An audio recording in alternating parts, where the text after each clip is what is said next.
Yes, it is, at least in my opinion. And I'm gonna tell you more on that in a few seconds, right after the intro.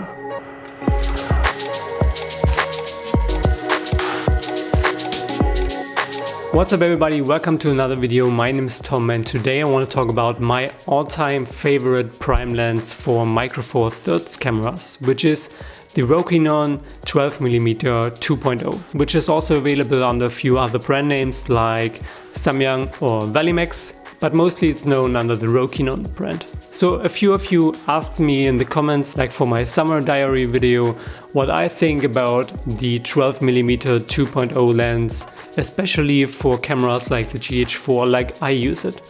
So I want to say, this lens is my all-time favorite lens. Even if it's wide-angle lens, I use it for like all of my projects. It's pretty versatile. 12mm on a 2x crop sensor is an amazing focal lens. As you probably know, it equals 24mm on a full-frame sensor. And this isn't too wide, so it doesn't get this fisheye-like look. But you can really use this to make your scene look more wide and open. So that was the first lens I got for the GH4 when I bought it earlier this year, and since then I'm pretty amazed by the build quality, by the image quality. So if you want to buy this lens, you can get a new one for around 350 bucks, or you go for a used one like I did and you can get those for around 250 bucks, which is a really good price for the build quality ROKINON offers here.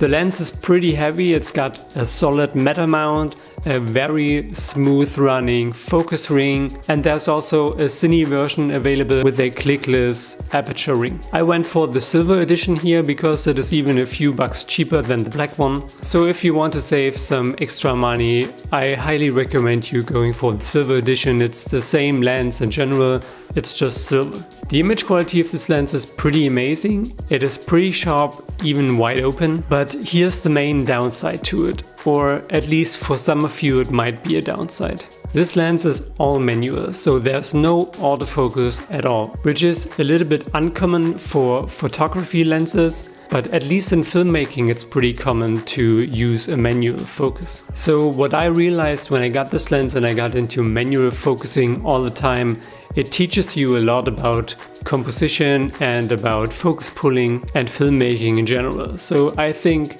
in your filmmaking process, a manual lens like this can really help you. In photography though, I wouldn't recommend that lens, because sometimes when you have to get a quick shot, it can be really frustrating to try around with the focus, since you only got the focus peaking to get your shots right. So that can be a little frustrating.